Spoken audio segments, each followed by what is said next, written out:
नमस्कार, मैं अभिषेक राज। Easy way global में आप सभी का हम स्वागत करते हैं। दोस्तों, इलाहाबाद हाई कोर्ट में भर्ती निकाली गई है। ग्रुप डी, ग्रुप सी की भर्तियां निकाली गई है, जिसमें आईटीआई के छात्रों को भी मौका दिया गया है। लेकिन कंफ्यूजन ये है कि भाई इसमें कौन सा ट्रेड वाला बच्चा इसमें अप्लाई कर सकता है। क्योंकि वहां पे ये लिखा हुआ है कि इलेक्ट्रीशियन कम ट्यूबवेल ऑपरेटर।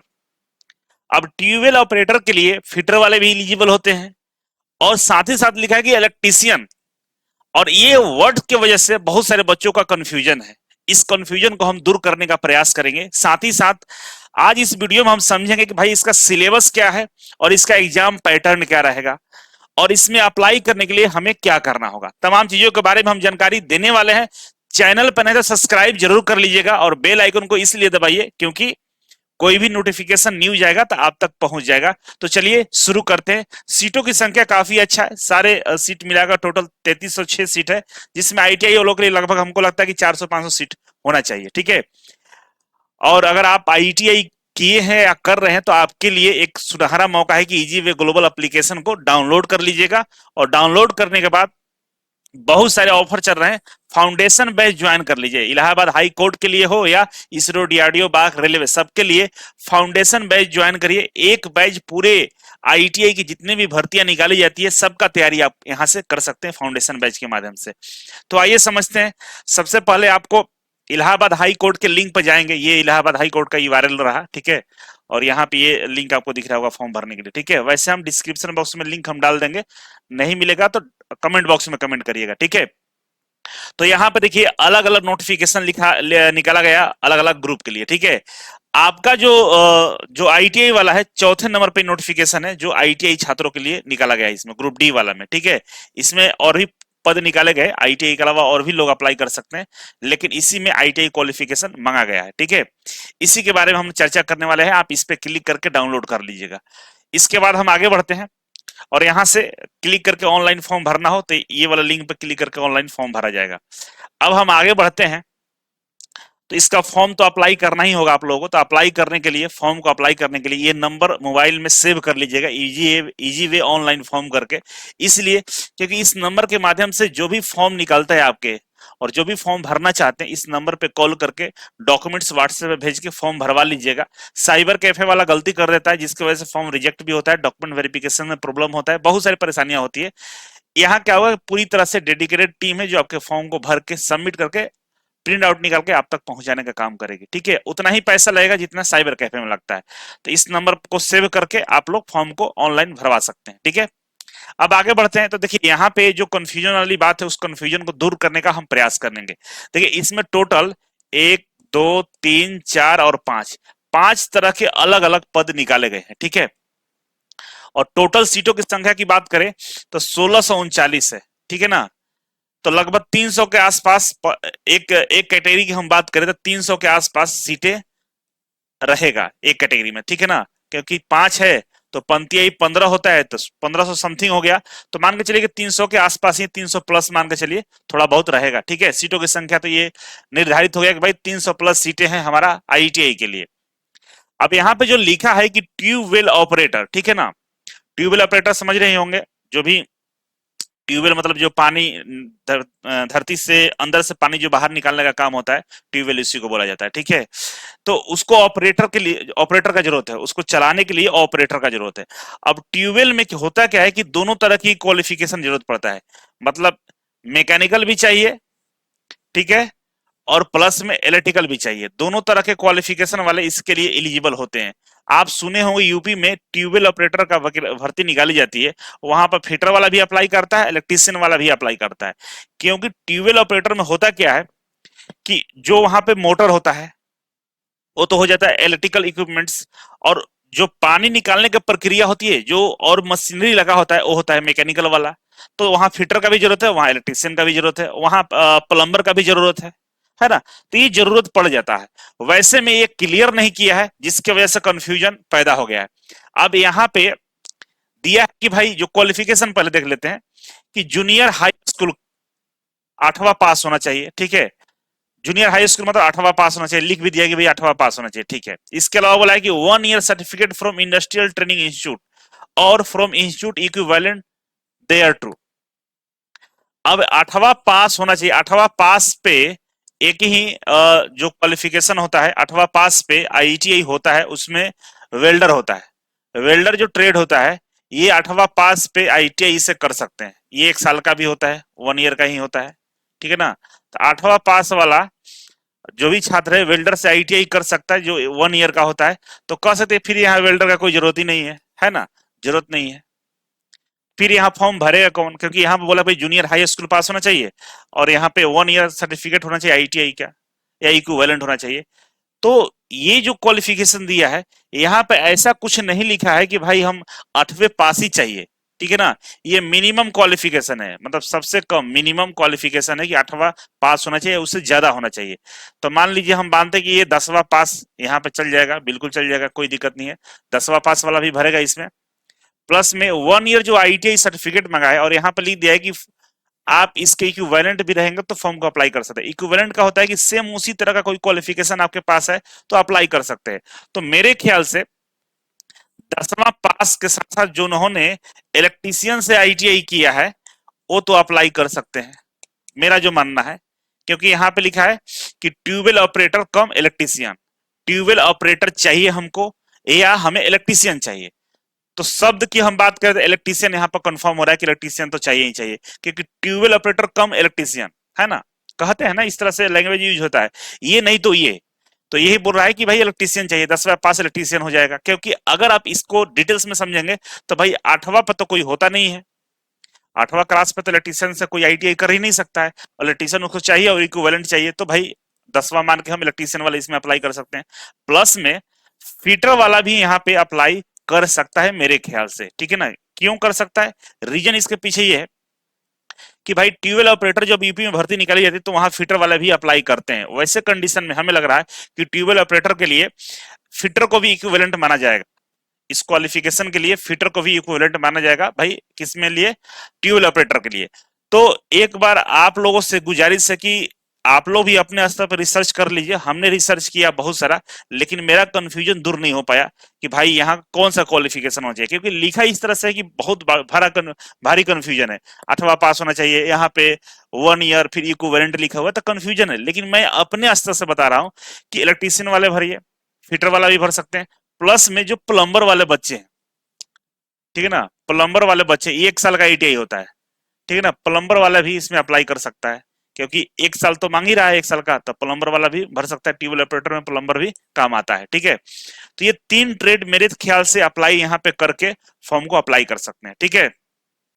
अब रहा बात रिसर्च का, तो रिसर्च का विषय है। दूसरा है कि देखिए यहाँ पे जो कैटेगरी है, 5 तरह का कैटेगरी दिया गया है, इसी में से किसी एक कैटेगरी में ही फॉर्म अप्लाई करना होगा। मान लीजिए आप इसमें अप्लाई कर दिए हैं तो फिर आप इधर नहीं अप्लाई कर सकते, कैंसिल हो जाएगा। किसी एक को ही चॉइस करना होगा, जैसा कि लिखा है नोटिफिकेशन में। तो अगर आपने इसमें अप्लाई कर दिया तो फिर इधर वाले में अप्लाई नहीं कर सकते हैं। जो बच्चे इधर वाले में अप्लाई करना चाहते हैं तो देख सकते हैं यहाँ पे जो क्वालिफिकेशन है, एक तो 10वीं पास मांग रखा है, किसके लिए, प्रोसेस सर्वर के लिए। जूनियर हाई स्कूल के लिए 8वां पास मांग रखा है। ये ऑर्डिनरी प्यून के लिए, प्यून ऑफिस प्यून के लिए, ठीक है। और चौकीदार के लिए 8वां पास मांग रखा है चौकीदार के लिए। इसके अलावा स्वीपर के लिए 6ठा पास मांग रखा है। तो ये अलग अलग कैटेगरी में वैकेंसी निकाली गई है। प्लस में पे स्केल की बात करें तो आईटीआई के लिए देखिए 5200 से लेकर 20,200 1800 पे स्केल है, मतलब 25 से 30,000 रुपए आपको मिलने वाला है। सेम इसी तरह का सब में पे स्केल वही है। एक जो नीचे वाला है 5वां नंबर पर, इनको केवल 6,000 रुपया फिक्स दिया जाएगा, इससे ज्यादा नहीं दिया जाएगा जो 6ठा पास है, ठीक है। तो इस तरह से इसमें जो क्वालिफिकेशन का लेकर जो समस्या था, तो मैं रिकमेंड कर दिया हूं इलेक्ट्रीशियन वाले, फिटर वाले और प्लम्बर वाले अप्लाई कर सकते हैं। बाकी अपने स्तर पे आप रिसर्च एक बार कर लीजिएगा। इसके अलावा मैंने फॉर्म भर के भी चेक किया कि भाई फॉर्म में कुछ ऐसा लिखा हो अंदर। तो अंदर जब मैंने फॉर्म भर रहा था तो यहाँ पे ग्रुप डी में जाइएगा तो यहाँ पर बोलता है कि सिलेक्ट करिए कौन से किस में अप्लाई करना है, ठीक है ना। तो आप मान लीजिए ट्यूबवेल ऑपरेटर को सिलेक्ट करते हैं, ठीक है, हमको ट्यूबवेल ऑपरेटर में हमको फॉर्म अप्लाई करना है। देखिए यहाँ दिया है सारा ना, tubewell operator, process server, peon के बारे में दिया है, चौकीदार दिया है, स्वीपर दिया है। तब मान लीजिए आपने इसमें टिक आउट किया है, ठीक है। अब इसके लिए बोल रहा है कि क्वालिफिकेशन में पूछ रहा है कि क्या आपने आईटीआई किया है, यही पूछ रहा है, बस यस और नो करना है। बोल रहा है क्या आपने ट्यूबवेल ऑपरेटर कम इलेक्ट्रीशियन के लिए 1 साल का आईटीआई किया है, नहीं किया है। तो बस यहाँ पर क्लिक करेंगे तो यहाँ पर आता है येस और नो करने के लिए, ठीक है ना, येस और नो आता है, ठीक है। तो हम मान लीजिए हमने आईटीआई किया तो यस कर देंगे, तो यस कर देंगे तो यहाँ पे यस हो जाएगा, और फिर यहाँ पर सर्टिफिकेट नंबर मांग लेता है कि अपना सर्टिफिकेट नंबर दे दीजिए और इशू डेट दे दीजिए और कौन से मंथ ईयर में आपने पास किया था, एक आई एग्री पर क्लिक करके सबमिट कर दीजिए। तो यहाँ पे किसी तरह से कोई ट्रेड के बारे में जानकारी मांगा ही नहीं, डायरेक्ट पूछ दिया कि भाई आप आईटीआई किए हैं या नहीं किए हैं, किए हैं तो यस करिए, नहीं किए हैं तो नो करिए। जब यस कर दिए तो आईटीआई किए हैं तो आईटीआई का सर्टिफिकेट नंबर दे दीजिए और पासिंग जो इशू डेट है वो नंबर दे दीजिए, काम हो गया। तो इससे और भारी कंफ्यूजन है कि भाई पता ही नहीं चल रहा है कि कौन सा ट्रेड वाले इसमें अप्लाई करेंगे। तो चलिए कंफ्यूजन में ही रहा जाए। फॉर्म भरने के लिए 500-600 रुपए लगते हैं, और मान लीजिए 500-600 रुपया फॉर्म भरे और आपका ट्रेड नहीं रहा तो क्या हुआ, 500 रुपया बर्बाद होगा। लेकिन अगर आपका ट्रेड रहा तो यहाँ पर सिलेक्शन के चांस आपके बढ़ जाएंगे, ठीक है। एज लिमिट की बात करें तो 18 से लेकर 40 साल वाले बच्चे इसमें अप्लाई कर सकते हैं, ठीक है। एज लिमिट काफी अच्छा दिया हुआ है। और फॉर्म भरने का जो आखिरी डेट है याद रखिएगा, 24 अक्टूबर इसका लास्ट डेट है फॉर्म भरने का, इससे पहले ही आपको फॉर्म अप्लाई करना होगा। इसके अलावा हम बात करें एज लिमिट का, तो एज लिमिट आपको हम बता दिए 18 से लेकर 40 वाले बच्चे फॉर्म भर सकते हैं।